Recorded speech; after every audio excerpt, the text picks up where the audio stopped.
Selamat datang. Mystikus Channel.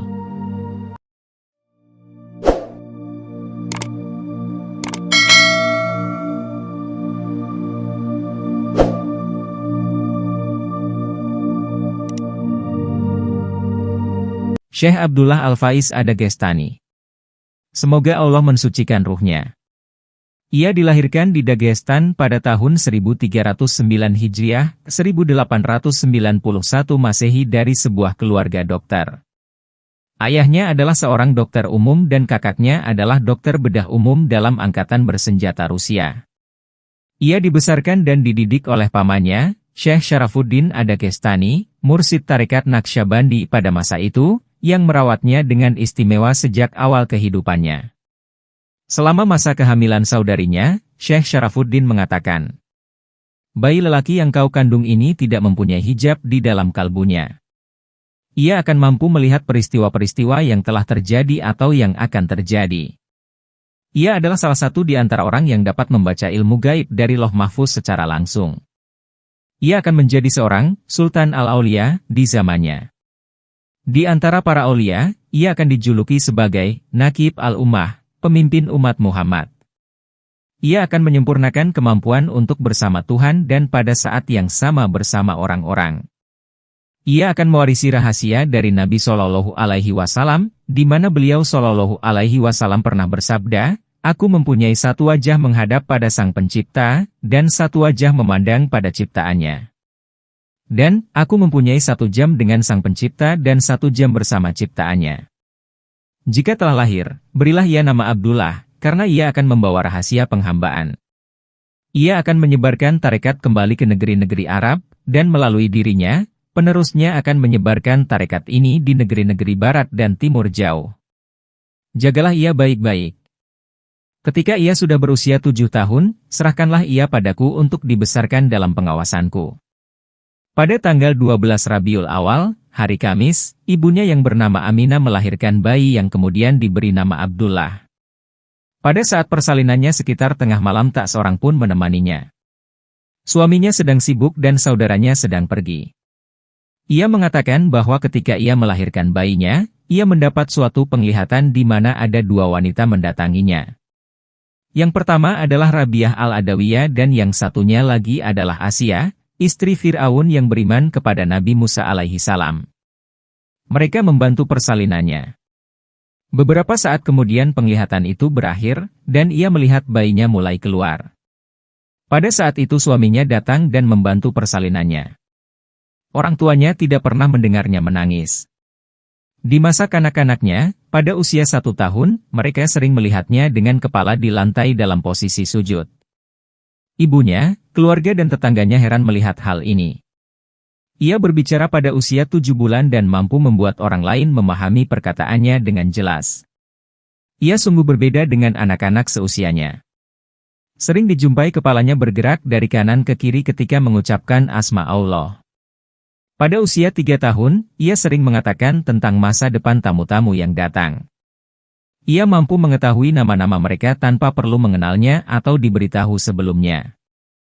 Ia membuat kagum orang-orang di negerinya. Banyak orang berdatangan untuk melihat anak yang istimewa ini dan mendengarkan apa yang dikatakannya. Pada usia 7 tahun, ia telah membaca Al-Quran.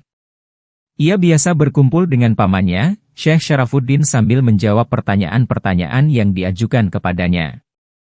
Jawaban-jawabannya selalu sangat jelas dalam hal syariah, meskipun ia belum pernah mempelajari fikih Islam. Ia akan membacakan bukti-bukti pendukung dari Quran dan hadis Nabi Shallallahu Alaihi Wasallam tanpa pernah mempelajari ilmu hadis. Hal ini membuat orang-orang semakin tertarik dengannya. Rumah ayahnya selalu penuh dikunjungi orang yang ingin menanyakan masalah-masalah, kesulitan dan urusan sehari-hari mereka. Ia akan menjawabnya dan memprediksikan hasilnya. Pada usia 7 tahun ia menjadi sangat terkenal, sehingga bila ada orang di desanya yang ingin menikah, mereka akan menanyakan dulu kepadanya apakah pernikahan mereka ditakdirkan untuk berhasil. Lebih dari itu, mereka bertanya apakah pernikahannya itu telah sesuai dengan kehendak Allah sebagaimana yang dituliskan di dalam Lauh Mahfuz. Para ulama saat itu memverifikasi keputusan-keputusannya dan menerima yurisdiksinya. Orang-orang yang alim di masanya sangat mengagumi ilmu yang dimilikinya, walaupun ia baru berusia 7 tahun, mereka akan datang dari jauh untuk mendengarkan ilmu spiritual yang mengalir darinya bagaikan sebuah mata air. Pamannya bertanya bagaimana ia bisa berbicara terus-menerus dengan begitu mudahnya. Ia menjawab, "Wahai pamanku, hal itu datang kepadaku seperti kata-kata yang tertulis di hadapanku dari hadirat ilahi. Aku hanya tinggal melihat dan membaca apa yang tertulis." Ia sering membahas masalah-masalah dari ilmu yang dalam yang sebelumnya belum pernah dibicarakan. Pada usia 7 tahun ia bicara kepada orang-orang arif di masa itu, "Jika aku berbicara mengenai ilmu ilahi yang telah dimasukkan ke dalam kalbuku, bahkan para aulia pun akan memotong tenggorokanku."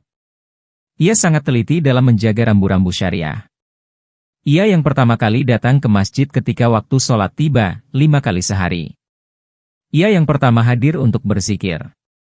Ia yang pertama hadir dalam pertemuan dengan para ulama.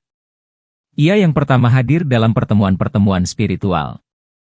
Ia termasyhur dalam menyembuhkan orang-orang yang sakit dengan membacakan surat Al-Fatihah. Banyak orang dibawa kepadanya dengan berbagai macam penyakit dan ia akan membacakan surat Al-Fatihah dan meniupkannya kepada mereka dan mereka akan sembuh. Ia mempunyai kekuatan yang luar biasa dalam menyembuhkan orang walaupun berada di tempat yang jauh. Banyak orang yang datang kepadanya meminta bantuannya untuk orang tua, istri, atau siapapun yang sakit namun tidak dapat mendatanginya. Ia akan membacakan surat Al-Fatihah sekali dan mengirimkannya untuk mereka, dan dalam waktu singkat mereka akan sembuh, dimanapun tempatnya. Penyembuhan adalah salah satu keistimewaan yang dimilikinya di antara keistimewaan-keistimewaan lainnya yang sangat banyak. Berbicara tentang dirinya. Aku adalah seorang keturunan Miqdad bin Al-Aswad radhiyallahu anha, seseorang yang ditunjuk oleh Nabi Shallallahu Alaihi Wasallam sebagai wakil beliau setiap kali beliau meninggalkan Madinah dalam suatu perjalanan. Seperti pamanku, aku mewarisi 5 tanda dari tangan Nabi Shallallahu Alaihi Wasallam yang penuh berkah, di mana beliau pernah menempelkan tangannya di punggung kakekku yang diberkati, Miqdad bin Al-Aswad radhiyallahu anha. Dari tanda lahir ini memancar seberkas cahaya yang istimewa. Pada saat itu sekitar tahun 1890-an, Dagestan berada di bawah kezaliman dan tirani tentara Rusia. Pamannya yang merupakan mufti di desanya, dan ayahnya yang merupakan seorang dokter terkenal, memutuskan untuk pindah dari Dagestan ke Turki. Setelah mencapai keputusan itu, mereka meminta Syekh Abdullah untuk melakukan istikharah mengenai hijrah mereka saat itu. Syekh Abdullah mengisahkan peristiwa itu. "Malam itu aku melakukan sholat isyak, lalu aku perbarui wuduku dan aku sholat 2 rakaat. Lalu aku duduk bertafakur, menghubungkan diriku melalui syekhku, pamanku, kepada Nabi Shallallahu Alaihi Wasallam. Aku melihat Nabi Shallallahu Alaihi Wasallam mendatangiku bersama 124.000 sahabatnya. Beliau Shallallahu Alaihi Wasallam berkata kepadaku, 'Wahai anakku, aku lepaskan seluruh kekuatanku dan kekuatan 124.000 sahabatku dari kalbuku. Katakan kepada pamanmu dan para pemuka desa ini untuk segera pindah ke Turki.' Kemudian aku melihat Nabi Shallallahu Alaihi Wasallam memelukku dan aku melihat diriku lenyap di dalam dirinya. Segera setelah aku lenyap di dalam dirinya, aku melihat diriku naik dari Baitul Maqdis, sebagaimana Nabi Shallallahu Alaihi Wasallam melakukan perjalanan malamnya, Isra Mi'raj. Aku melihat diriku menaiki buruk yang sama yang mengantarkan Nabi Shallallahu Alaihi Wasallam. Aku juga melihat diriku dibawa dalam suatu penglihatan yang nyata ke makom Qoba Qausaini au Adna, sejarak 2 busur panah atau yang lebih dekat lagi, Quran Surat An-Najm ayat 9, di mana aku dapat melihat Nabi Shallallahu Alaihi Wasallam, tetapi bukan diriku. Aku merasakan diriku menjadi bagian dari keseluruhan bagian Nabi Shallallahu Alaihi Wasallam. Melalui mikroj itu, aku menerima hakikat yang Nabi Shallallahu Alaihi Wasallam tuangkan ke dalam kalbuku dari apa yang beliau terima pada malam Isra Mi'raj. Segala macam ilmu yang berbeda ini masuk ke dalam kalbuku dalam kata-kata yang bercahaya, dimulai dari warna hijau kemudian ungu, dan pemahaman-pemahaman dituangkan ke dalam kalbuku dalam jumlah yang tidak terukur banyaknya. Aku mendengar sebuah suara dari hadirat ilahi yang mengatakan, "Mendekatlah wahai hambaku, ke hadiratku." Ketika aku mendekat melalui Nabi Shallallahu Alaihi Wasallam, segalanya lenyap, bahkan hakikat spiritual dari Nabi Shallallahu Alaihi Wasallam pun lenyap. Tidak ada yang hadir, kecuali Allah Azza wa Jalla. Lalu aku mendengar sebuah suara dari seluruh cahaya dan sifat-sifatnya yang bercahaya di dalam hadiratnya, wahai hambaku, sekarang datanglah ke makom kehadiran di dalam cahaya ini. Aku merasakan diriku hadir melalui Nabi Shallallahu Alaihi Wasallam, setelah lenyap, lalu muncul dan hadir di dalam hadirat ilahi, dihiasi dengan ke-99 sifat. Lalu aku melihat diriku di dalam diri Nabi Shallallahu Alaihi Wasallam, dan di dalamnya muncul seluruh ciptaan yang tercipta dengan kekuasaan Allah. Itu membawa kami ke suatu makom di mana kami mampu menyadari bahwa ada alam semesta lain selain dari alam semesta ini, dan di sana ada berbagai ciptaan Allah Subhanahu wa Ta'ala yang tak terhingga. Lalu aku merasakan pamanku menepuk pundakku sambil mengatakan, "Wahai anakku, sudah waktunya sholat subuh." Aku sholat subuh di belakang beliau bersama 300 penduduk desa yang sholat berjamaah bersama kami. Selesai sholat, pamanku berdiri dan mengatakan, "Kami telah meminta keponakan kami untuk melakukan istihoroh." Setiap orang tidak sabar mendengar apa yang telah aku lihat. Namun kemudian pamanku segera berkata, ia dibawa ke hadirat Nabi Shallallahu Alaihi Wasallam dengan kekuatanku. Nabi Shallallahu Alaihi Wasallam telah memberi izin bagi setiap orang untuk hijrah ke Turki. Lalu beliau Shallallahu Alaihi Wasallam membawanya dalam mikroj menuju berbagai makom hingga mencapai makom Qoba Qausani au Adna, Quran Surat An-Najm ayat 9. Nabi Shallallahu Alaihi Wasallam juga membawanya menuju sebuah makom di mana beliau membukakan baginya sebuah penglihatan mengenai ilmu yang belum pernah dibukakan kepada seorang wali manapun, termasuk diriku.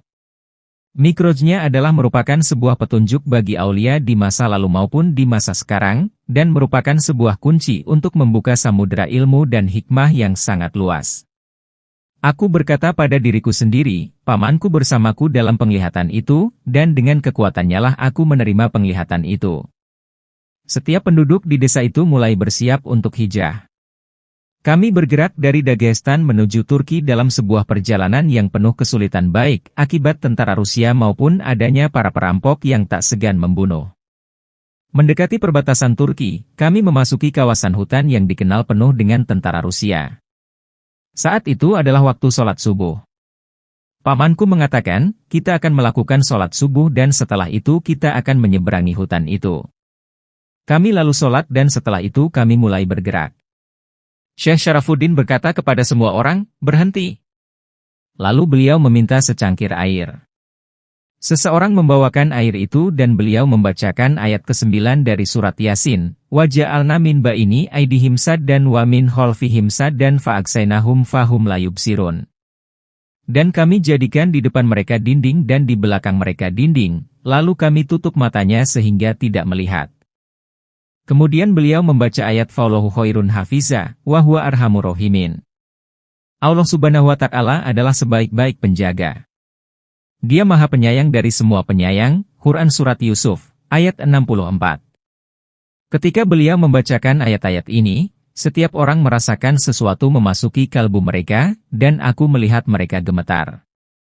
Tuhan memberiku suatu penglihatan pada saat itu di mana aku dapat melihat bahwa kami telah dikelilingi oleh tentara Rusia dari segala penjuru. Aku melihat bahwa mereka menembaki apapun yang bergerak, bahkan seekor burung. Lalu aku melihat bahwa kami dapat melewati hutan itu dan kami selamat. Kami menyeberangi hutan itu dan mereka tidak mendengar jejak langkah kami dan juga hewan-hewan peliharaan kami sampai kami tiba di sisi seberang perbatasan dengan selamat. Penglihatan itu berakhir ketika Syekh Syarafuddin selesai membaca. Beliau cipratkan air itu ke kepala kami sambil mengatakan, bergerak sekarang. Tetapi jangan menengok ke belakang. Begitu kami berjalan, kami dapat melihat tentara Rusia di segala penjuru, namun seolah-olah kami tidak terlihat oleh mereka. Kami bergerak sekitar 20 mil menembus hutan itu. Diperlukan waktu dari pagi hingga lewat waktu isyak. Kami tidak berhenti kecuali untuk sholat dan kami tidak terlihat oleh mereka. Kami mendengar tentara itu menembaki orang, burung-burung, binatang-binatang dan segala yang bergerak, namun kami dapat melewati mereka tanpa terdeteksi. Hanya rombongan kami yang selamat. Kami keluar dari hutan dan menyeberang menuju Turki. Awalnya kami menuju Bursa, di mana Syekh Syarafuddin mendirikan rumahnya selama setahun. Kemudian beliau pindah ke Rasyadia, di mana beliau mendirikan sebuah desa untuk para imigran dari Dagestan. Desa itu terletak 30 mil dari Yelova di pesisir Marmara, sekitar 50 mil dari Bursa, atau 60 mil dari Adapazar. Di sana beliau membangun satu-satunya masjid di desa itu dan di sebelahnya beliau membangun rumahnya sendiri. Setiap orang sibuk membangun rumah-rumah mereka. Ayah ibuku membangun sebuah rumah bersebelahan dengan rumah Syekh Syarafuddin. Ketika aku menginjak usia 13 tahun, Turki mendapat serangan dari pasukan Inggris, Perancis, dan Yunani. Angkatan bersenjata Turki mengenakan wajib militer bagi warganya, termasuk anak-anak. Mereka menginginkan aku untuk bergabung dengan tentara, tetapi pamanku yang mempunyai hubungan baik dengan Sultan Abdul Hamid, menolak untuk mengirimku. Ayahku telah wafat dan ibuku sendirian, sehingga aku harus membantunya. Ketika usiaku mencapai 15 tahun, Syekh Syarafuddin berkata kepadaku, "Anakku, sekarang kau sudah dewasa, menikahlah sekarang." Aku pun menikah pada usia yang masih belia, 15 tahun dan tinggal bersama ibu dan istriku. Kholwat pertama dan latihan spiritual. Syekh Syarafuddin membesarkan dan melatih Syekh Abdullah dengan disiplin spiritual yang intensif dan dengan zikir yang panjang waktunya.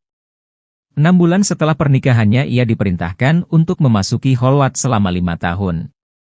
Ia mengatakan, "Aku masih pengantin baru 6 bulan ketika Syekhku memerintahkan aku untuk memasuki kholwat selama 5 tahun. Ibuku sangat kecewa, ia mengkomplain Syekhku, yang merupakan kakaknya sendiri. Istriku juga kecewa, tetapi kalbuku tidak pernah mengeluh. Bahkan sebaliknya, aku sangat senang memasuki kholwat yang sangat aku idam-idamkan itu. Aku memasuki kholwat, meskipun ibuku menangis dan mengatakan, tidak ada lagi yang kumiliki selain dirimu. Kakakmu masih di Rusia, dan ayahmu telah wafat. Aku merasa kasihan melihat ibuku, tetapi aku tahu bahwa itu adalah perintah dari Syekhku dan itu langsung dari Nabi Shallallahu Alaihi Wasallam. Aku memasuki kholwat itu dengan perintah untuk mandi 6 kali sehari dengan air dingin, serta menjaga semua kewajiban dan wirid harianku. Sebagai tambahan, aku diperintahkan untuk membaca 7-15 juz Al-Quran dan mengulang nama Allah 148.000 kali dan sholawat Nabi Shallallahu Alaihi Wasallam 24.000 kali setiap harinya. Banyak lagi latihan-latihan lainnya yang harus dilakukan dengan bertafakur dan fokus. Aku berada di sebuah gua, jauh di tengah hutan belantara, tinggi di atas gunung yang tertutup salju. Satu orang ditunjuk untuk melayaniku dengan 7 buah zaitun dan 2 ons roti setiap harinya. Aku memasuki kholwat itu saat berusia 15,5 tahun dengan badan yang agak gemuk. Ketika aku keluar dari kholwat itu pada usia 22 tahun, berat badanku hanya 100 pound, sekitar 45 kilogram, sangat kurus. Penglihatan-penglihatan dan pengalaman-pengalaman yang telah disingkapkan untukku tidak dapat diekspresikan dengan kata-kata. Ketika aku memasuki kholwat itu, aku mengatakan kepada egoku, "Wahai ego, ketahuilah, aku tidak akan meninggalkan kholwat ini, bahkan jika aku harus mati. Jangan coba-coba mengubah pikiranku atau menipuku." Ada sebuah celah di atas gua ke arah luar, namun ketika aku memasuki kholwat aku menutupnya dengan sehelai kain. Aku hanya tidur sebentar dalam kholwat itu. Aku tidak merasa memerlukan tidur, karena aku mendapat dukungan surgawi yang sangat kuat. Suatu ketika aku mendapat penglihatan ketika Nabi Shallallahu Alaihi Wasallam sedang berkholwat di Gua Hiro. Selama 40 hari aku duduk di belakangnya dan beliau Shallallahu Alaihi Wasallam tidak pernah tidur tetapi tetap terjaga dalam keadaan seperti itu. Suatu hari ketika aku sedang berzikir di tengah malam, badai hebat mengamuk di pegunungan itu. Aku dapat mendengar badai itu merobohkan pepohonan, menurunkan hujan dan akhirnya turun salju. Saat itu sangat dingin dan tidak ada yang dapat menghangatkanku kecuali panasnya zikirku. Angin yang kencang menerbangkan kain penutup celah di atap gua. Aku membeku, dan salju mulai berjatuhan di tubuhku. Begitu dinginnya, sehingga aku tidak dapat menggerakkan jari jemariku untuk menghitung zikirku. Jantungku hampir berhenti. Kemudian terlintas dalam pikiranku untuk menutup lubang itu kembali. Segera setelah pikiran itu datang, aku melihat suatu penglihatan di mana syekhku berteriak, "Wahai anakku, apakah engkau sibuk dengan dirimu sendiri atau dengan Dia yang menciptakanmu? Jika engkau mati kedinginan, itu lebih baik bagimu daripada membiarkan kalbumu sesaat dalam kelalaian." Penglihatan itu memberikan kehangatan di dalam kalbuku dan tekad untuk segera memulai kembali zikirku. Ketika aku melanjutkan zikirku, angin bertiup lebih kencang dan membawa lebih banyak salju. Aku berjuang melawan diriku, dan akhirnya aku mengatakan pada diriku, biarlah aku mati, tetapi aku akan tetap melanjutkan zikirku. Tiba-tiba, angin berhenti bertiup dan salju pun berhenti. Lalu sebuah pohon tumbang dan menutupi lubang di atap gua. Suatu hari setelah melakukan sholat terakhir pada malam itu, ketika aku sibuk berzikir dan kalbuku terhubung dengan asalnya, aku mendapat penglihatan di mana diriku sedang berzikir di hadirat ilahi. Pada saat yang sama aku merasakan sesuatu membelitku, aku menyadari bahwa itu bukanlah sesuatu yang bersifat surgawi, melainkan itu adalah sesuatu yang bersifat fisik. Aku teringat dengan sabda Nabi Shallallahu Alaihi Wasallam, tidak ada yang dapat menyebabkan rasa takut di dalam kalbuku kecuali takut kepada Allah. Meskipun aku merasa ada sesuatu yang membelit tubuhku, kalbuku tetap tidak terganggu di dalam hadirat ilahi. Pada tingkatan itu aku mencapai makom kesadaran akan jumlah wukuf adadi dari 777.777 kali pengulangan asma Allah. Ketika akan melanjutkannya ke angka 777.778 aku mendengar suara dari hadirat ilahi, "Wahai hambaku, malam ini engkau telah mencapai rahasia dari wukuf adadi dan telah mendapat kunci untuk makom tersebut. Masuklah ke dalam hadirat kami dalam makom kalimullah, makom seseorang yang mampu berbicara kepada Tuhannya, makomnya Nabi Musa alaihi salam ketika beliau berbicara langsung dengan Allah. Aku melihat bahwa aku berbicara dengan hadirat ilahi dan aku menerima jawaban atas pertanyaan-pertanyaan yang belum pernah dicapai oleh para aulia sebelumnya. Aku ambil kesempatan itu untuk bertanya kepada Allah Subhanahu wa Ta'ala, "Ya Allah, apakah namamu yang teragung?" Dan aku mendengar, "Wahai hambaku, kau akan diberi jawabannya nanti." Lalu penglihatan itu lenyap bertepatan dengan waktunya untuk sholat subuh. Sebelum melakukan sholat, aku diwajibkan untuk mandi dengan air dingin. Tentu saja di sana tidak ada air yang mengalir, oleh sebab itu aku harus menggunakan salju yang dicairkan untuk mandi. Ketika aku akan mandi untuk sholat, aku melihat kepala seekor ular tepat menghadap ke wajahku, ternyata dialah yang telah membelit tubuhku. Kepalanya sangat tenang, bila ada sedikit gerakan saja karena takut, ia akan menyerangku. Aku tidak mempedulikan ular itu. Aku tahu jika aku merasa takut, ia akan menyerangku. Jadi di dalam pikiranku, aku membuatnya tidak ada. Aku tidak bisa mandi dengan ular yang membelitku, namun perintah Syekh harus kupatuhi. Jadi aku mengguyur air di sekujur pakaianku dan ular itu. Selama 40 hari, ular itu tetap membelitku. Ketika sholat, ular itu menggerakkan kepalanya untuk memberi kesempatan aku bersujud. Selama 40 hari, ular itu terus menatapku, menungguku berbuat kesalahan atau ketakutan, untuk kemudian menyerangku. Itu adalah ujian dari syekhku, untuk melihat apakah aku takut kepada sesuatu selain Allah Subhanahu wa Ta'ala. Akhirnya hal itu berakhir, ular itu mulai melepaskan belitannya dari tubuhku. Ia berhenti sebentar di hadapanku dan kemudian menghilang. Syekh Abdullah menghabiskan waktu 5 tahun dalam kholwat khusus itu, yang berakhir ketika usianya 22 tahun. Ketika ia kembali, ia sudah memenuhi syarat untuk mengikuti wajib militer. Kali ini ia pun bergabung dengan angkatan bersenjata. Mikronya. Syekh Abdullah bercerita mengenai sebuah insiden yang terjadi selama pengabdiannya dalam angkatan bersenjata Kekhalifahan Utsmani, Ottoman. Aku berjumpa dengan ibuku hanya dalam waktu 1 atau 2 minggu. Mereka lalu membawaku ke sebuah pertempuran yang dikenal dengan Safar Barlik di Dardanelles. Suatu hari terjadi serangan dari musuh dan sekitar 100 orang dari kami ditinggalkan untuk mempertahankan wilayah perbatasan. Aku adalah seorang penembak jitu yang mampu mengenai sehelai benang dari jarak jauh. Kami mendapat serangan bertubi-tubi sehingga tidak mampu lagi mempertahankan posisi kami. Aku merasakan sebuah peluru menembus jantungku, aku pun tersungkur ke tanah dengan keadaan terluka parah. Ketika aku terbaring sekarat, aku melihat Nabi Shallallahu Alaihi Wasallam menghampiriku. Beliau Shallallahu Alaihi Wasallam berkata, "Wahai anakku, kau ditakdirkan untuk meninggal dunia di sini, namun kami masih memerlukanmu di bumi ini, baik secara spiritual maupun secara fisik. Aku datang padamu untuk menunjukkan bagaimana seorang manusia mengalami kematian dan bagaimana malaikat Israel mencabut nyawa." Beliau Shallallahu Alaihi Wasallam memberiku suatu penglihatan di mana aku melihat rohku mulai meninggalkan tubuhku, sel demi sel, dimulai dari jari jemari kakiku. Ketika kehidupan itu ditarik, aku dapat melihat berapa banyak sel di dalam tubuhku dan mengetahui fungsi-fungsi dari setiap sel, dan penyembuh bagi setiap penyakit masing-masing sel. Aku juga mendengar zikir dari setiap sel itu. Begitu rohku mulai bergerak meninggalkan tubuhku, aku mengalami apa yang orang rasakan ketika meninggal dunia. Aku dibawa untuk melihat berbagai keadaan saat kematian, kematian yang menyakitkan, kematian yang mudah, dan kematian yang sangat membahagiakan. Nabi Shallallahu Alaihi Wasallam mengatakan, "Engkau termasuk orang yang meninggal dengan keadaan bahagia." Aku sangat menikmati kematian itu karena aku akan kembali ke tempat asalku, yang membuatku memahami ayat Quran. Inna lillahi wa inna ilaihi rojiun. Sesungguhnya kami adalah milik Allah Subhanahu wa Ta'ala, dan kepadanya kami kembali. Quran Surat Al-Baqarah ayat 156.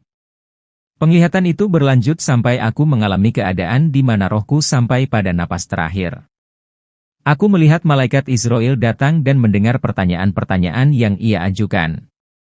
Segala macam penglihatan mengenai orang yang sedang sekarat aku alami, namun demikian aku masih dalam keadaan hidup ketika mengalaminya dan hal ini membuatku dapat memahami rahasia dari makom itu. Kemudian dalam penglihatan itu aku melihat rohku memandang ke bawah pada tubuhku, dan Nabi Shallallahu Alaihi Wasallam berkata padaku, "Datanglah padaku." Aku menemani Nabi Shallallahu Alaihi Wasallam dan beliau Shallallahu Alaihi Wasallam membawaku ke dalam sebuah penglihatan mengenai 7 surga. Aku melihat segala sesuatu yang Nabi Shallallahu Alaihi Wasallam inginkan aku melihatnya di dalam 7 surga itu. Kemudian beliau mengangkatku ke makom Asy-Syiddiq di mana aku bertemu dengan seluruh nabi, para aulia, seluruh syuhada, dan orang-orang yang saleh. Beliau Shallallahu Alaihi Wasallam lalu mengatakan, "Wahai anakku, sekarang aku akan membawamu melihat siksaan di neraka." Di sana aku melihat semua yang pernah disebutkan oleh Nabi Shallallahu Alaihi Wasallam di dalam hadis-hadis dan sabda beliau Shallallahu Alaihi Wasallam tentang siksa neraka. Aku pun berkata, "Wahai Nabi Shallallahu Alaihi Wasallam, engkaulah yang dikirim sebagai wasilah bagi umat manusia. Adakah cara agar mereka dapat diselamatkan?" Beliau Shallallahu Alaihi Wasallam berkata, "Ya, wahai anakku, dengan syafaatku mereka dapat diselamatkan. Aku akan menunjukkan padamu takdir dari orang-orang itu bila aku tidak mempunyai kekuatan untuk memberi syafaat bagi mereka." Nabi Shallallahu Alaihi Wasallam lalu berkata, "Anakku, kini aku akan mengembalikan dirimu ke dunia, ke dalam tubuhmu." Begitu Nabi Shallallahu Alaihi Wasallam mengatakan hal itu, aku melihat ke bawah dan aku melihat tubuhku yang sudah membengkak. Aku melihatnya dan berkata, "Wahai Nabi Shallallahu Alaihi Wasallam, lebih baik aku berada di sini bersamamu. Aku tidak ingin kembali. Aku bahagia bersamamu di hadirat ilahi. Lihatlah dunia itu. Aku sudah pernah berada di sana dan sekarang aku telah meninggalkannya. Mengapa aku harus kembali? Lihat, tubuhku sudah membengkak." Nabi Shallallahu Alaihi Wasallam menjawab, "Wahai anakku, kau harus kembali. Itulah tugasmu." Atas perintah Nabi Shallallahu Alaihi Wasallam, aku kembali pada tubuhku, meskipun aku tidak menginginkannya. Ketika aku memasuki tubuhku, aku melihat peluru di jantungku telah terbungkus dalam daging, dan pendarahan telah berhenti. Ketika aku memasuki tubuhku dengan lembut, penglihatan itu pun berakhir. Aku melihat tim medis di medan peperangan sedang mencari orang-orang yang masih hidup di antara mereka yang telah gugur. Salah seorang berteriak, "Orang itu masih hidup! Orang itu masih hidup!" Aku terlalu lemah untuk bergerak ataupun berbicara, dan aku menyadari bahwa tubuhku telah tergeletak di sana selama 7 hari. Mereka membawaku dan merawatku, sampai kesehatanku kembali pulih. Mereka mengembalikan aku pada pamanku. Begitu aku bertemu, beliau mengatakan, "Wahai anakku, apakah kau menikmati kunjunganmu?" Aku tidak menjawab, ya, ataupun tidak, karena aku tidak tahu mana yang dimaksud pamanku, kunjungan keangkatan bersenjata atau kunjungan untuk bertemu Nabi Shallallahu Alaihi Wasallam. Beliau kembali bertanya, wahai anakku, apakah kamu menikmati kunjunganmu bersama Nabi Shallallahu Alaihi Wasallam? Barulah aku menyadari bahwa beliau mengetahui segala hal yang telah terjadi padaku. Aku pun langsung menghampirinya dan mencium tangannya sambil berkata, wahai syekhku, aku pergi bersama Nabi Shallallahu Alaihi Wasallam dan harus kuakui bahwa aku tidak ingin kembali. Tetapi beliau Shallallahu Alaihi Wasallam berkata bahwa itu adalah tugasku. Kepasrahan mutlak Syekh Abdullah. Syekh Abdullah melanjutkan hidupnya di bawah pengawasan pamannya, Syekh Syarafuddin, dan ia mengalami kemajuan yang lebih tinggi lagi dalam ilmu spiritual. Suatu hari Syekh Syarafuddin sedang duduk di dalam pertemuan dengan 300 ulama, termasuk para tokoh spiritual, dan mereka membahas masalah-masalah yang penting dalam kehidupan spiritual mereka. Mereka berkumpul di sebuah bukit di dekat masjidnya. Syekh Abdullah pergi ke bukit menuju pertemuan itu. Beberapa di antara ulama itu berkata kepada Syekh Syarafuddin, kami heran mengapa engkau begitu mementingkan anak itu. Syekh Syarafuddin menjawab, lihatlah dia. Ia datang untuk menemuiku. Jika seorang anak berusia 7 tahun datang padanya dan mengatakan, Syekhmu berpesan agar engkau pergi ke Mekah, bahkan jika aku tidak mengirimkan anak itu, Abdullah akan segera menerimanya dan melakukan apa yang dikatakan oleh anak kecil itu. Hal ini karena ia menghubungkan segala sesuatunya denganku, dan ia tahu bahwa apapun yang datang padanya adalah berasal dariku, terlepas bagaimanapun caranya. Ia paham bahwa jika itu berasal dariku, maka perintahnya adalah dari Nabi Shallallahu Alaihi Wasallam, karena kalbuku tersambung dengan kalbunya, dan itu asalnya dari Allah Subhanahu wa Ta'ala.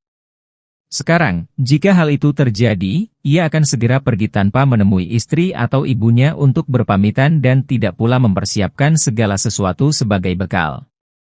Ia akan langsung melangkahkan kakinya menuju ke Mekah. Itulah sebabnya mengapa aku menganggap dirinya penting. Selain itu aku juga mengetahui pada makom apa ia berada sekarang. Makomnya saat ini belum pernah mampu dimasuki atau bahkan dilihat oleh orang-orang sebelumnya, termasuk diriku. Ia telah mencapai makom yang lebih tinggi daripada makomku dan lebih tinggi daripada makom syekhku dalam tarekat ini. Karena tarekat berlanjut dari satu syekh kepada syekh lainnya, ia bergerak semakin tinggi tingkatannya. Karena rahasia diteruskan dari satu syekh kepada syekh berikutnya, maka derajatnya akan semakin tinggi, yaitu dari rahasia yang diwarisinya ditambah rahasia yang ia terima. Pada saat yang sama, derajat Nabi Shallallahu Alaihi Wasallam senantiasa meningkat dalam setiap saat, karena beliau Shallallahu Alaihi Wasallam selalu dalam keadaan mikroj, begitu pula para aulia umatnya. Inilah arti dari ayat wa fauqa kulli dzilmin alim, di atas orang-orang yang berilmu ada yang maha tahu. Quran Surat Yusuf ayat 76. Sebuah pertemuan dengan Gurdjieff. Grand Syekh Abdullah sering berkhidmah di hanikah pamannya. Setiap hari ratusan tamu datang mengunjungi Syekh, kebanyakan berasal dari Dagestan. Di antara tamu itu ada seorang guru dari Rusia, Jos Gurdjieff. Ia baru tiba di Turki setelah melewati sebuah perjalanan panjang dan sulit dalam pelariannya dari Rusia ketika terjadi revolusi komunis. Gurdjieff datang menemui Syekh Syarafuddin. Gurdjieff mempunyai hubungan dengan banyak pengikuti sufi dari berbagai tarekat dan telah sering mengembara ke seluruh pelosok Kaukasus. Ia senang dapat bertemu dengan para pewaris silsilah tarekat mulia Naqsyabandi Dagestani. Syekh Syarafuddin meminta Syekh Abdullah untuk menerima tamunya. Syekh Abdullah menceritakan peristiwa pertemuan itu dengan beberapa murid bertahun-tahun kemudian. Ketika keduanya bertemu, Syekh Abdullah mengatakan, engkau tertarik dengan ilmu mengenai 9 titik. Kita dapat membicarakannya besok pagi setelah sholat subuh. Sekarang silakan makan dan istirahat. Pada waktu subuh, Syekh Abdullah memanggil Gurdjieff untuk sholat bersamanya. Segera setelah selesai, Syekh mulai membaca surat Yasin. Setelah Syekh selesai membaca, Gurdjieff mendekatinya dan bertanya apakah ia bisa berbicara mengenai apa yang baru saja dialaminya. Gurdjieff berkata, begitu engkau selesai sholat dan mulai membaca surat itu, aku melihat engkau mendatangiku dan meraih tanganku. Kita dipindahkan ke sebuah kebun mawar yang indah. Kau mengatakan bahwa kebun itu adalah milikmu dan mawar-mawar itu adalah murid-muridmu, masing-masing mempunyai warna dan wangi yang berbeda-beda. Kau mengantarkan aku pada salah satu mawar merah dan berkata, ini adalah milikmu. Ciumlah. Saat aku menciumnya, aku melihat mawar itu mekar dan aku lenyap di dalamnya dan menjadi mawar itu. Aku memasuki akarnya dan aku dibawa ke hadiratmu. Aku melihat diriku memasuki kalbumu dan menjadi bagian dirimu. Melalui kekuatan spiritualmu, aku bisa naik menuju ilmu mengenai 9 titik. Lalu sebuah suara yang memanggilku dengan Abdan Nur, berkata, cahaya dan ilmu ini telah dianugerahkan kepadamu dari hadirat ilahi untuk memberi kedamaian dalam hatimu. Namun kau tidak boleh menggunakan kekuatan ilmu ini, suara itu mengucapkan selamat tinggal dan penglihatan berakhir saat engkau selesai membaca Yasin. Syekh Abdullah menjawabnya. Surat Yasin dinamakan Kalbu Al-Quran oleh Nabi Suci Shallallahu Alaihi Wasallam dan ilmu mengenai 9 titik ini dibukakan padamu melalui surat ini. Penglihatan itu adalah berkah dari ayat Salamun Qaulam mir Rabbir Rahim, salam. Sebagai ucapan dari Yang Maha Penyayang, Quran Surat Yasin ayat 58. Setiap titik dari 9 titik itu diwakili oleh satu dari 9 wali yang mempunyai tingkatan tertinggi di hadirat ilahi. Mereka adalah kunci-kunci menuju kekuatan yang tak terhingga di dalam manusia, tetapi belum ada izin untuk menggunakan kunci-kunci ini. Ini adalah sebuah rahasia yang secara umum tidak akan dibuka sampai hari kiamat ketika Imam Mahdi alaihi salam telah muncul dan Nabi Isa alaihi salam telah kembali. Pertemuan kita ini telah diberkati. Jagalah itu sebagai rahasia di dalam hatimu dan jangan membicarakan hal itu dalam kehidupan ini. Abdan Nur, itulah namamu bersama kami, kau bebas untuk tinggal di sini atau pergi karena tanggung jawabmu memungkinkan. Engkau selalu kami terima. Engkau telah mencapai keselamatan dalam hadirat ilahi. Semoga Allah memberkatimu dan memberimu kekuatan dalam pekerjaanmu. Makom-makom dan perkataannya setelah kholwat kedua. Pada usia 30 tahun, Syekh Abdullah diperintahkan untuk memasuki kholwat kedua selama 5 tahun. Selama kholwat itu, banyak penglihatan dan makom-makom yang dianugerahkan kepadanya, yang mustahil untuk dijabarkan di sini. Setelah ia menyelesaikan kholwat kedua, kekuatan hakikatul jazbah, daya tarik spiritualnya semakin meningkat. Ia menjadi sangat terkenal bahkan semasa hidup Syekh Syarafuddin, orang-orang berdatangan untuk belajar darinya. Berikut ini adalah beberapa perkataannya. Aku tidak berbicara kepada kalian tentang suatu makom atau tajali atau peringkat, rutbah, tertentu kecuali aku pernah memasuki makom itu atau mengalami tajalinya. Aku tidak seperti yang lain. Aku tidak berbicara dengan memisahkan pandanganku dari kalbuku, menerangkan secara detail mengenai makomat kepada kalian tanpa mengetahui hakikatnya. Tidak. Pertama-tama aku mengikuti jalurnya dan melihat apa itu. Aku mempelajari hakikat-hakikat dan rahasia-rahasia yang dapat ditemukan sepanjang jalur itu dan aku bekerja dengan caraku sepanjang jalur itu sampai aku mencapai ilmu yakin, ainul yakin, dan hakul yakin, tahapan penyaksian atau musyahadah seseorang kepada Allah Subhanahu wa Ta'ala. Barulah setelah itu aku berbicara kepada kalian, memberi kalian sedikit rasa dari apa yang telah kurasakan sampai aku mampu membuat kalian mencapai makom itu tanpa membuat kalian lelah dan memberi kalian kesulitan. Ada 5 makom dalam kalbu, yaitu, kolbu, sir, sir asir, hafa dan ahfa. Kolbu adalah kalbu, sir adalah rahasia, sir asir adalah rahasia dari rahasia, hafa adalah yang tersembunyi, dan ahfa adalah yang paling tersembunyi. Rahasia tarekat ini berdasarkan pada kelima lataif kalbu ini. Latifah al-kalbu, latifah kalbu, berada di bawah wewenang Sayyidina Adam alaihi salam, karena ini mewakili aspek fisik dari kalbu. Latifah asir, latifah rahasia, di bawah wewenang Sayyidina Nuh alaihi salam, karena ini melambangkan bahtera yang diselamatkan dari samudra kegelapan dan diselamatkan dari banjirnya kebodohan. Latifah sir asir, latifah rahasia dari rahasia, berada di bawah wewenang 2 orang nabi, yaitu Ibrahim alaihi salam dan Musa alaihi salam, yang melambangkan hadirat ilahiyah Allah di bumi. Tuhan menjadikan Ibrahim alaihi salam sebagai simbol dari semua khalifahnya di bumi, Sebagaimana disebutkan dalam ayat penciptaan manusia, Inni ja'ilun fil ardi khalifah, sesungguhnya aku hendak menjadikan seorang khalifah di bumi. Quran Surat Al-Baqarah ayat 30. Musa alaihi salam telah diberkati dengan pendengaran dan berbicara kepada Allah yang merupakan dua atribut penting dari ilmu. Latifah al-Hafa, latifah yang tersembunyi, di bawah wewenang Sayyidina Isa alaihi salam, karena hubungannya dengan ilmu yang tersembunyi, beliau melambangkan pemahaman spiritual. Latifah al-Hafa, latifah yang paling tersembunyi, berada di bawah hakikat Sayyidina Muhammad Shallallahu Alaihi Wasallam, karena beliau dianugerahi sebuah makom yang tinggi di atas semua nabi dan rasulnya. Beliau adalah yang diangkat pada malam Isra Mi'raj menuju hadirat ilahi. Ini dilambangkan oleh kalimat tauhid, karena tidak ada la ilaha illallah tanpa Muhammadur Rasulullah Shallallahu Alaihi Wasallam. Cahaya-cahaya dari makom-makom ini telah ditunjukkan kepadaku. Cahaya dari kalbu adalah kuning, cahaya dari sir adalah merah, cahaya dari sir asir adalah putih, cahaya dari hafa adalah hijau dan cahaya dari ahfa adalah hitam. Kelima makom itu merupakan pusat dari 9 titik, yang melambangkan lokus bagi wahyu dan ilham dari hadirat ilahi di dalam kalbu manusia.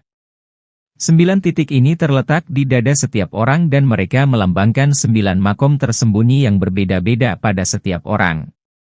Setiap makom terhubung dengan seorang wali, yang mempunyai wewenang untuk mengontrol titik itu. Jika seorang pencari dalam tarekat Naqsyabandi dapat menyingkap hijab dan membuat kontak spiritual dengan aulia yang berwenang atas titik-titik ini, ia dapat diberikan ilmu dan kekuatan untuk menggunakan ke-9 titik ini. Persyaratan terkait untuk membuka ke-9 titik ini hanya dapat disinggung secara tak langsung. Makom pertama, berkenaan dengan kekuatan untuk memenjarakan ego. Kunci dari makom kedua adalah zikir dengan la ilaha illallah. Makom ketiga berisi penyaksian, musyahadah, ukiran nama Allah Subhanahu wa Ta'ala di dalam kalbu, naksi. Makom keempat berhubungan dengan makna ukiran pada kalbu itu. Makom kelima adalah menanamkan ukiran itu dengan zikir kalian. Pada makom keenam kalbu atau jantung dibuat untuk berhenti berdetak atas perintahnya dan berdetak kembali atas perintahnya. Makom ketujuh adalah menjadi awas atau menyadari berapa kali seseorang menghentikan jantungnya berdetak dan berapa kali ia membuat jantungnya kembali berdetak. Pada makom ke-8 seseorang menyebutkan kalimat Muhammadur Rasulullah Shallallahu Alaihi Wasallam setiap kali menghentikan detak jantungnya dan setiap kali memulihkannya lagi. Makom ke-9 adalah kembali ke dalam gua kalian, sebagaimana Allah berfirman di dalam surat Al-Kahfi, dan jika kamu menjauhkan diri dari mereka dan apa yang mereka sembah selain dari Allah Subhanahu wa Ta'ala, maka bersembunyilah kamu ke dalam gua, niscaya Tuhan kamu akan mencurahkan kepada kamu rahmat-Nya. Quran Surat Al-Kahfi ayat 16. Gua itu adalah hadirat ilahi. Di sini seseorang mengucapkan doa Nabi Shallallahu Alaihi Wasallam, Ya Allah engkau adalah tujuanku dan ridomu yang kuinginkan, ilahi anta maksudi waridoka matlubi. Kalbu atau jantung, ketika melakukan siklusnya antara berhenti dan kembali memompa, berdetak, ia hadir pada tingkatan inti dari hadirat ilahi. Karena inti ilahiyah itu adalah sumber bagi seluruh makhluk, kalbu itu akan menyatu dengan seluruh makhluk terkecil di alam semesta ini. Kalbu yang telah mencapai rahasia-rahasia dari ke-9 titik ini akan mampu melihat segala sesuatu, mendengar segala sesuatu, mengetahui segala sesuatu, merasakan segala sesuatu dan menjadi peka terhadap segala sesuatu, sampai dia, Allah, akan menjadi telinganya untuk mendengar, matanya untuk melihat, lidahnya untuk berbicara, tangannya untuk menggenggam, dan kakinya untuk berjalan. Ia menjadi seperti Tuhan, ia hanya perlu mengatakan, kun. Jadilah, dan itu akan terjadi. Surat Wasiat Syekh Syarafuddin. Pada hari-hari terakhir beliau, Syekh Syarafuddin menulis surat wasiatnya dan memberikannya kepada Syekh Abdullah. Saat itu beliau meramalkan, sepeninggalku, sebuah kesempatan akan datang padamu untuk meninggalkan Turki.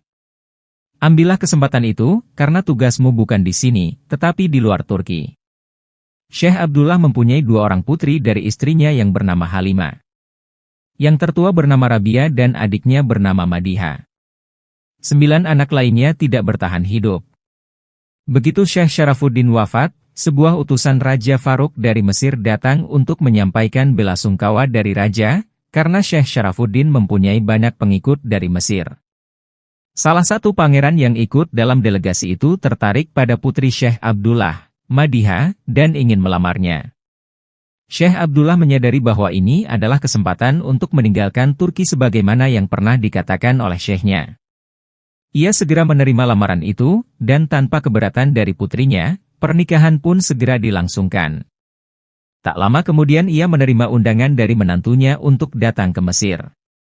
Ia mengatakan, "Aku pergi ke Mesir dan tinggal bersama putriku." Hubungan antara putriku dengan suaminya tidak begitu baik. Tidak berapa lama pernikahan itu pun berakhir pada perceraian. Aku melaksanakan nasihat syekhku untuk mengambil kesempatan itu. Bersama istri dan putri-putriku, aku berangkat dari Alexandria menuju Latakia dengan kapal. Dari Latakia, aku pergi ke Aleppo, di mana kami mendarat hanya dengan uang 10 piastres atau 10 sen di dalam saku dan tidak ada perbekalan sama sekali. Kami menuju masjid untuk sholat maghrib. Di sana ada seorang pria mendekati kami dan berkata, "Wahai syekhku, jadilah tamuku." Ia membawa kami ke rumahnya. Aku menganggap bahwa ini adalah salah satu keramat syekhku, di mana Allah membukakan sebuah pintu bagi kami, dari Mesir ke Aleppo.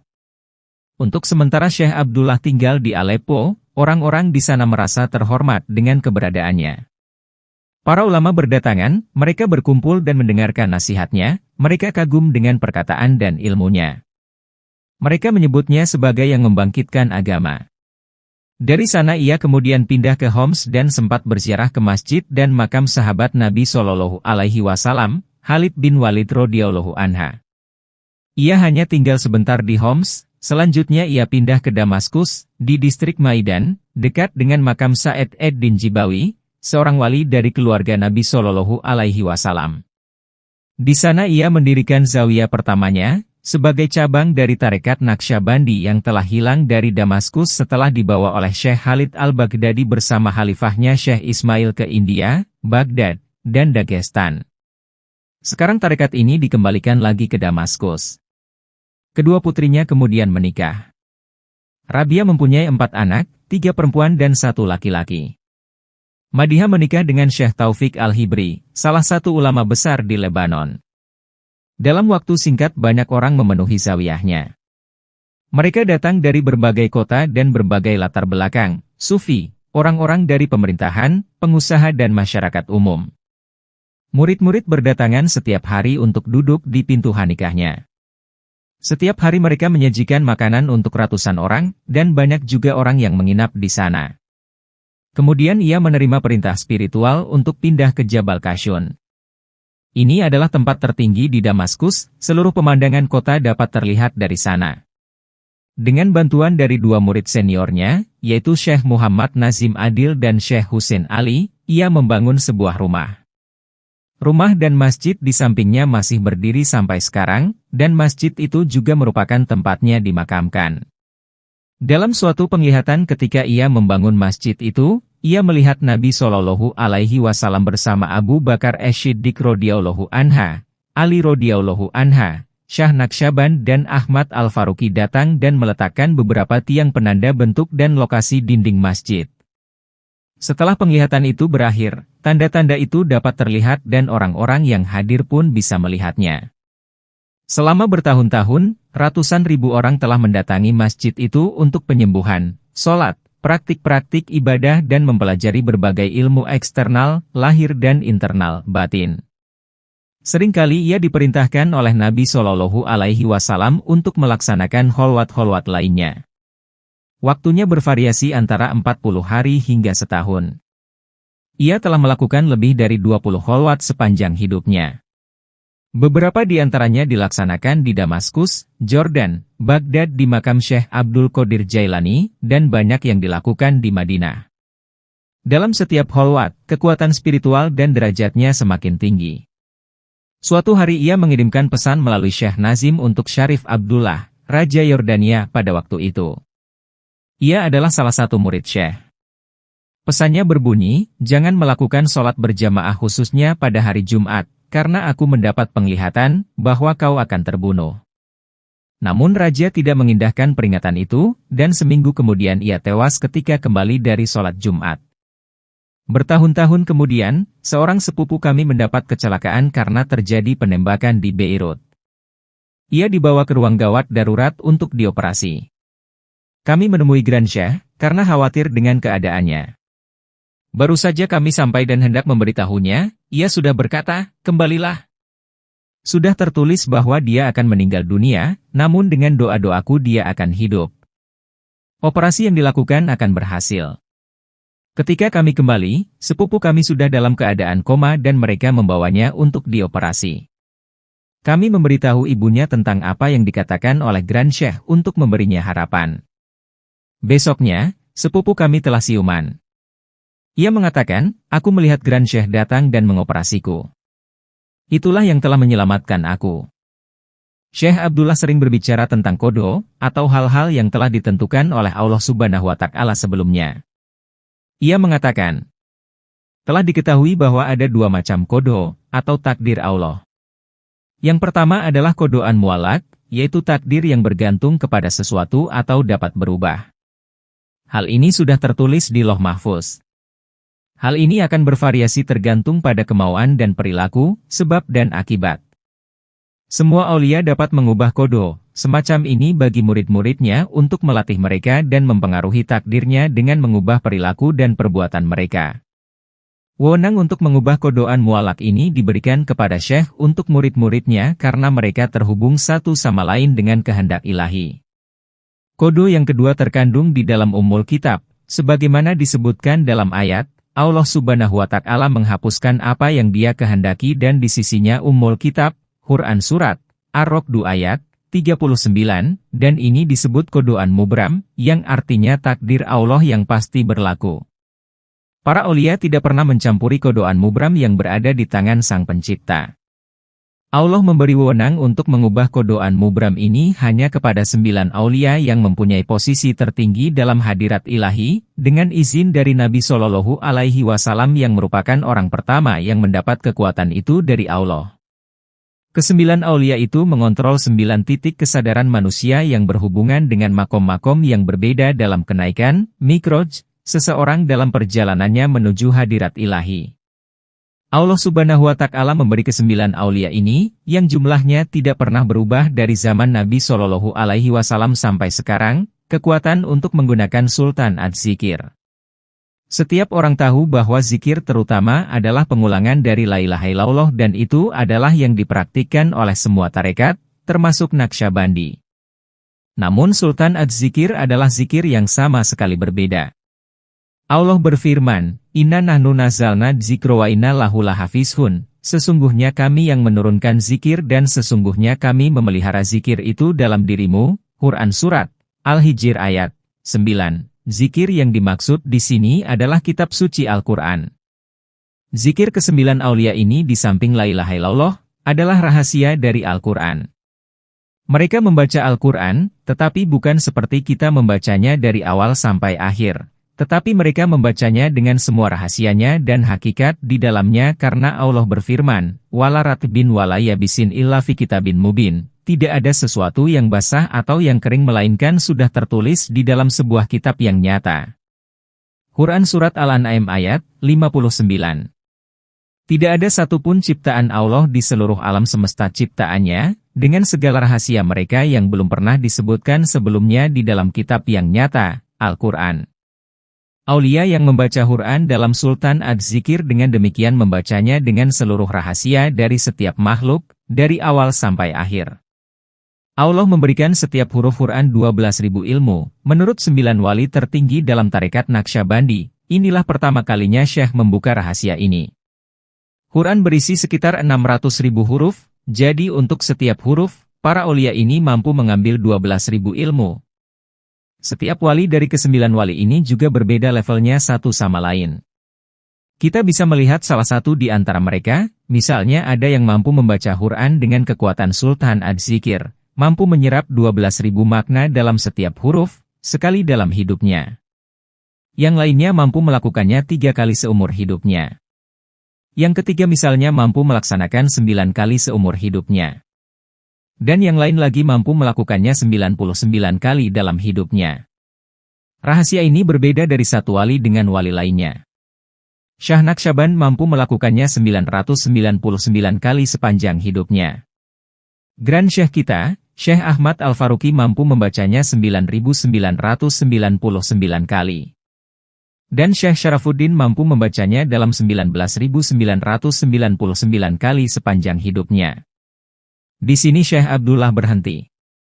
Namun Syekh Nazim mengatakan, dalam setiap napas, Grand Syekh Abdullah Dagestani menghembuskan napas dengan Sultan Adzikir dan menghirup napas dengan Sultan Adzikir. Ia biasa menghatamkan Quran 2 kali dalam setiap napasnya. Sebuah pertemuan dengan John Bennett.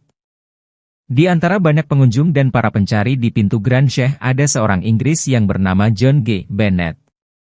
Dalam beberapa bukunya, ia menceritakan tentang pertemuannya dengan Grand Syekh Abdullah. Di bawah ini adalah bagian dari perkataannya yang dikumpulkan dari buku Concerning Subut dan Witness. Di dalam buku Concerning Subut, Bennett menulis, Syekh Abdullah adalah seorang wali sejati di mana seseorang segera bisa merasa dapat mempercayainya sepenuhnya. Selanjutnya dalam Witness ia menjelaskan lebih rinci mengenai pertemuannya. Syekh menungguku di atas atap rumahnya. Rumah itu terletak di atas kota dengan panorama yang sangat-sangat indah. Sejak awal aku merasa nyaman, kemudian dalam waktu singkat aku mengalami perasaan yang sangat membahagiakan yang sepertinya memenuhi semua tempat itu. Aku menyadari bahwa aku sedang berada dalam hadirat orang yang sungguh-sungguh baik. Setelah mengucapkan salam seperti biasa dan pujian terhadap bahasa Turkiku, ia mengejutkan aku dengan pertanyaannya, mengapa engkau tidak membawa saudara perempuan yang bersamamu? Aku mempunyai sebuah pesan untuknya juga, selain untukmu. Tampaknya tidak ada seorang pun yang pernah mengatakan kepadanya tentang saudariku, Elizabeth. Kami langsung datang ke rumahnya, dan Daji, pemanduku telah pergi meninggalkan aku di pintunya tanpa berbicara dengan siapapun.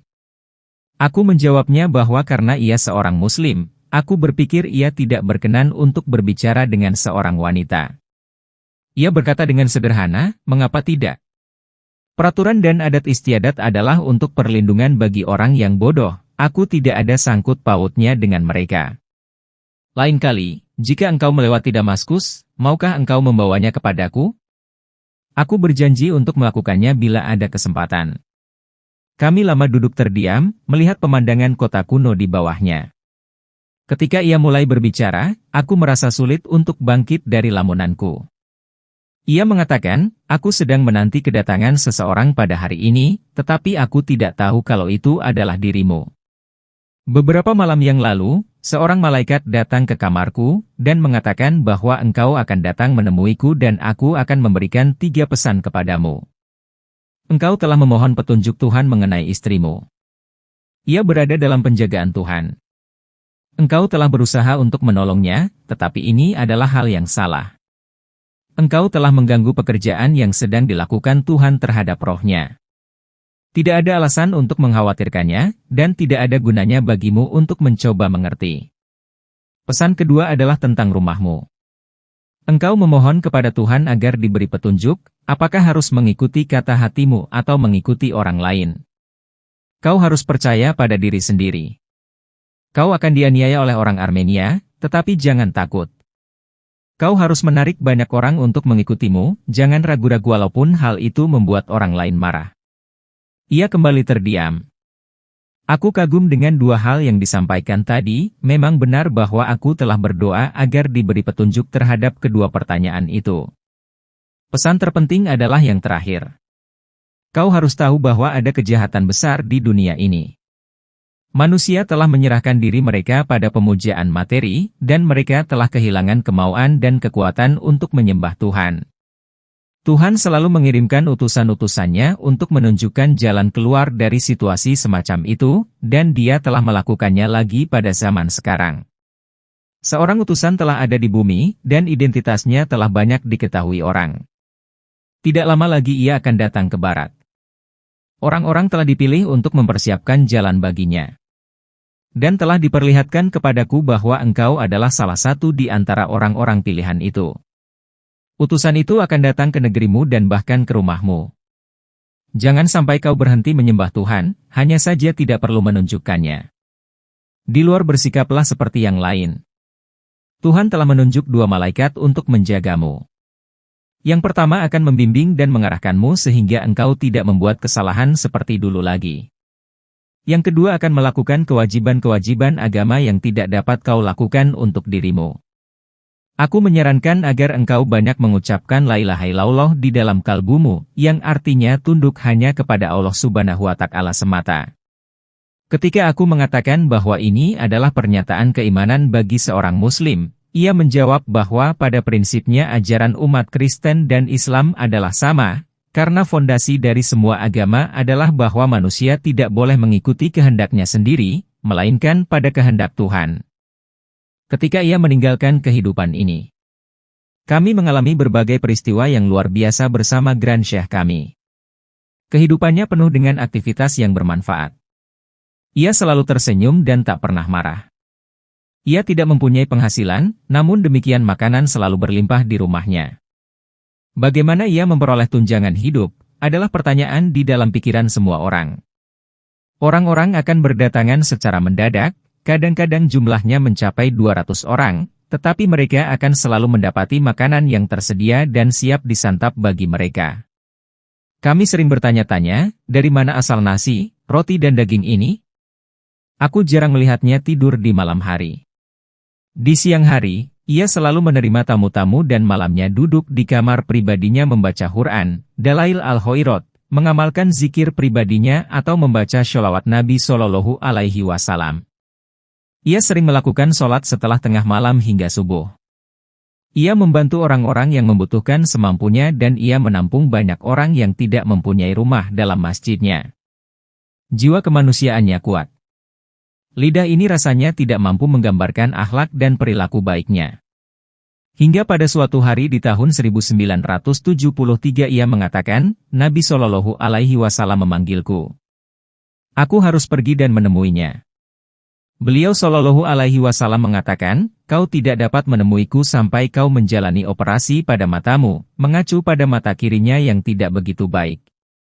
Ia memberi tanda pada kami bahwa ia akan meninggalkan kami, namun kami tidak mampu menangkapnya. Ia hidup di dalam sanubari kami dan hidup di dalam semua orang yang pernah mengenalnya, bahkan kucing-kucing yang selalu berada di sekitarnya. Setelah ia menjalani operasi mata, ia tidak mau makan. Kami membujuknya agar ia mau makan, namun ia menolaknya dengan mengatakan, aku sedang berada dalam kholwat sepenuhnya, karena Nabi Shallallahu Alaihi Wasallam memanggilku. Ia hanya berkenan menerima roti kering yang dilembutkan dalam air, sekali sehari. Ia berkata, aku tak mau hidup lebih lama lagi. Aku ingin bergabung bersama Nabiku Shallallahu Alaihi Wasallam dan berkumpul bersamanya. Beliau Shallallahu Alaihi Wasallam memanggilku, Allah Subhanahu wa Ta'ala memanggilku. Ini seperti petir yang menyambar bagi kami, tetapi kami masih belum bisa mempercayainya. Ia kemudian menulis sebuah wasiat yang menyatakan, hari Ahad depan aku akan wafat. Berarti tanggal 30 September 1973 atau tanggal 4 Ramadan 1393 Hijriah. Semua orang merasa terkejut dan merasa takut menghadapi apa yang akan terjadi pada hari itu. Saat itu pukul 10, pada hari Ahad, tepat di saat yang telah diprediksikannya, kami semua duduk di kamarnya. Ia berkata kepada saya, rasakan detak jantungku. Saya merasakan detak jantungnya, dan itu lebih dari 150. Lalu ia berkata, wahai anakku, ini adalah detik-detik terakhir dalam hidupku. Aku tidak ingin ada orang yang berada di sini. Semua orang harus pergi ke aula pertemuan. Di kamar itu hanya ada 10 orang. Pada saat itu, 2 orang dokter datang. Yang pertama adalah kakak saya dan yang satunya lagi seorang teman kami. Mereka berdua adalah ahli bedah. Grand Syekh tidak memperbolehkan orang lain berada di kamarnya, kecuali keluarganya. Kami mendengar putrinya menjerit, ayahku telah wafat, ayahku telah wafat. Kami semua berlari menuju kamarnya dan melihat Grand Syekh sudah tidak bergerak lagi. Segera kakak saya memeriksa denyut jantungnya dan tekanan darahnya, tetapi keduanya tidak terdeteksi. Ia berlari dengan histeris menuju mobil untuk mengambil suntikan dengan obatnya, dan beberapa menit kemudian ia kembali lagi. Ia kembali masuk ke kamar Grand Syekh dan ingin menyuntik di bagian jantungnya agar kembali berdenyut. Dokter yang lain mengatakan, "Apa yang kau lakukan? Syekh sudah wafat lebih dari 7 menit yang lalu. Hentikan kebodohanmu." Namun kakak saya tidak mau berhenti dan bersikeras untuk menyuntiknya. Kemudian Grand Syekh membuka matanya, mengangkat tangannya dan berkata dalam bahasa Turki, "Burak," yang artinya, "hentikan." Semua orang terkejut. Mereka tidak pernah mendengar ada jenazah yang bisa berbicara sebelumnya. Saya tidak akan melupakan hal ini sepanjang hidup saya. Semua yang hadir, profesor dan dokter, mereka pun tidak akan melupakannya. Kakak saya lalu meletakkan peralatannya kembali. Kami berdiri di sana dalam keadaan takjub, tidak tahu apa yang harus dikatakan. Apakah ia sudah wafat atau belum? Apakah ia hanya menyembunyikan diri sementara lalu kemudian kembali lagi? Itulah rahasia yang dianugerahkan oleh Allah kepada kekasih-kekasihnya dan walinya yang menempuh perjalanan di dalam kerajaannya, di dalam cintanya, di dalam rahasia-rahasinya. Itu adalah hari yang tak terlupakan. Berita mengenai wafatnya Grand Syekh bagaikan tornado yang hebat, berputar ke seluruh Damaskus, Aleppo, Jordan, dan Beirut. Orang-orang datang dari berbagai penjuru untuk melihatnya terakhir kalinya. Kami memandikannya, dan dari jasad sucinya tercium wangi yang harum. Kami mempersiapkannya untuk sholat jenazah dan pemakaman keesokan harinya. Seluruh ulama Damaskus menghadiri pemakaman itu. 400.000 orang turut dalam sholat jenazah untuknya. Orang-orang berbaris dari rumah mereka hingga ke Masjid Ibnu Arabi, di mana jenazahnya dibaringkan. Ketika kami kembali ke rumahnya setelah sholat jenazah, kami melihat peti jenazah meluncur di antara kepala-kepala para pelayat tanpa ada bantuan siapapun, bergerak dari masjidnya menuju tempat pemakaman. Perlu waktu 3 jam untuk kembali dari Masjid Muhyiddin Ibnu Arabi menuju Masjid Grand Syekh, padahal biasanya hanya ditempuh dalam waktu 20 menit karena padatnya kerumunan para pelayat di jalan. Semua orang menangis, mereka tidak ingin Syekh dimakamkan. Tidak ada yang dapat mempercayainya dan tidak ada yang mau menerimanya. Hal itu membuat kami ingat dengan keadaan para sahabat ketika ditinggalkan oleh Nabi Shallallahu Alaihi Wasallam. Kami memahami mengapa Sayyidina Umar radhiyallahu anha, Sayyidina Utsman radhiyallahu anha, dan Sayyidina Ali radhiyallahu anha menerima bahwa Nabi telah wafat. Kami mengalami keadaan yang sama. Bahkan kami membayangkan bagaimana bisa Sayyidina Abu Bakar radhiyallahu anha tidak merasakan hal yang sama. Semua pejabat pemerintah dan para ulama datang ke masjid menunggu pemakamannya. Tiba-tiba ada sebuah pesan yang disampaikan kepada imam yang mengatakan, jangan menguburkan Grand Syekh sampai Syekh Nazim tiba. Tak seorang pun dapat mempercayai pesan itu, karena tidak ada cara untuk mengontak Syekh Nazim yang berada di Siprus. Tidak ada telepon, mesin faks, bahkan telegram pun memerlukan waktu 2 hari. Tidak ada yang percaya bahwa pesan itu adalah nyata. Namun karena cinta kepada Syekh, kami senang untuk menunda pemakamannya dan menunggu sampai Syekh Nazim tiba. Saat itu adalah Ramadan, semua orang berpuasa. Para ulama dan massa menjadi gelisah. Orang-orang berkata bahwa mereka ingin pergi.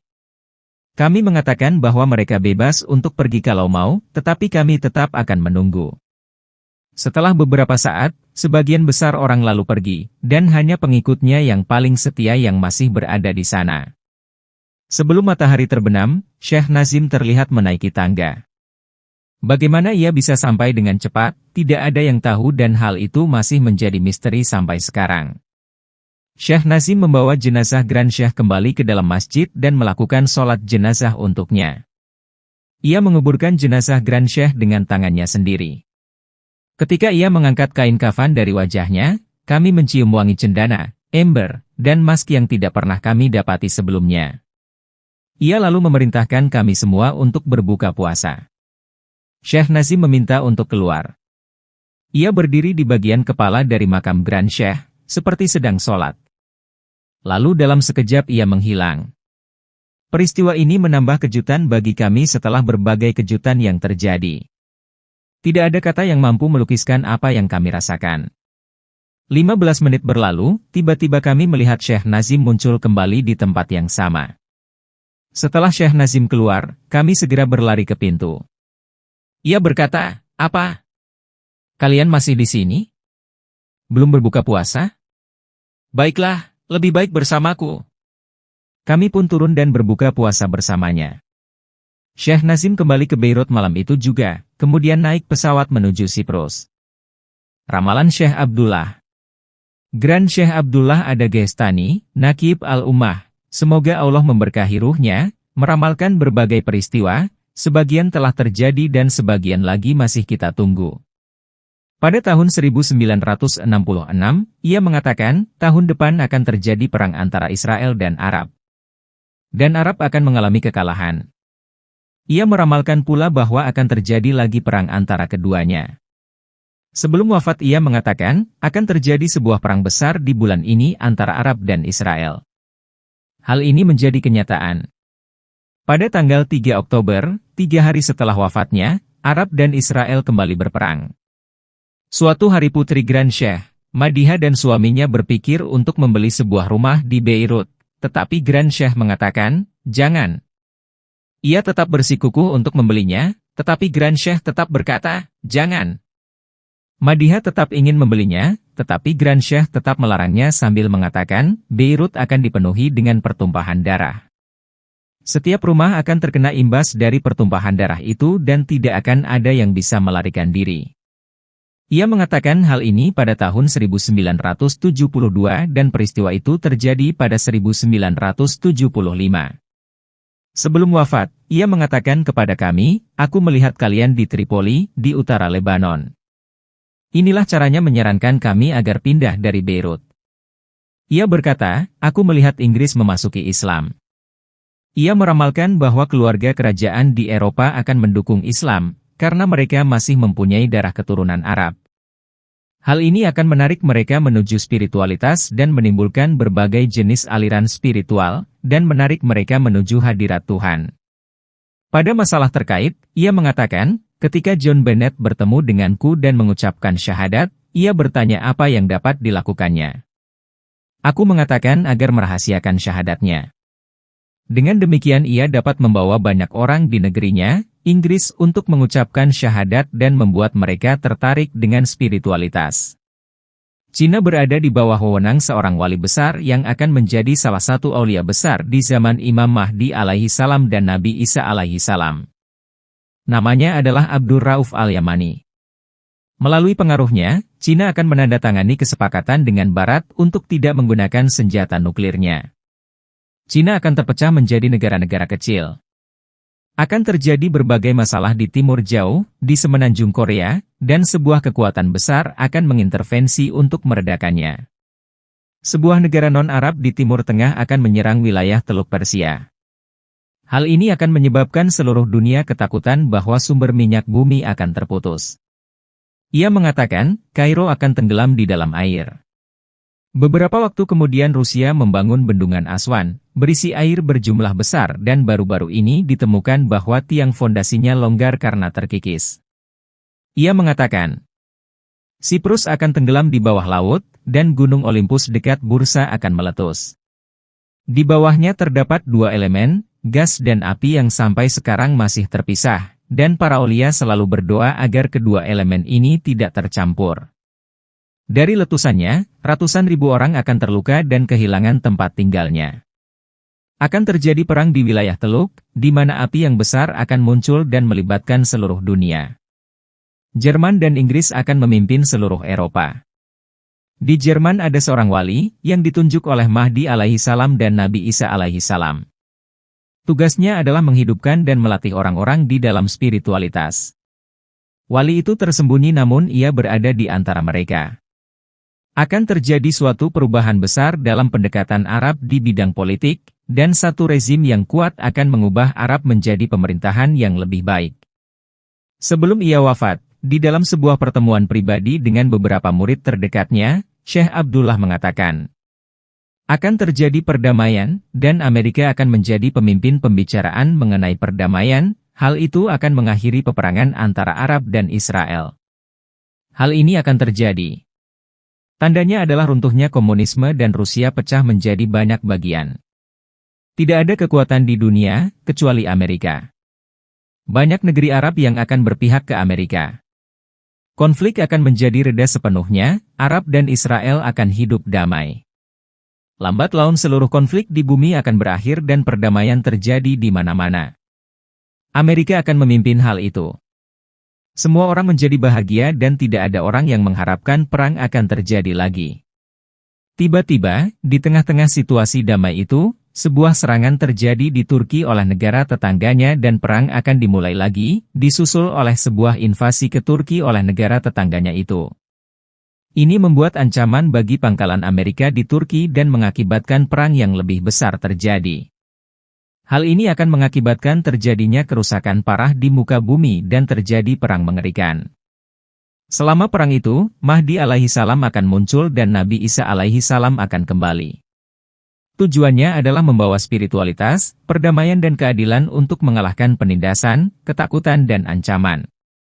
Cinta dan kebahagiaan serta perdamaian akan memenuhi bumi, dengan kekuatan Mahdi alaihi salam dan Nabi Isa alaihi salam atas kehendak Allah subhanahu wa ta'ala.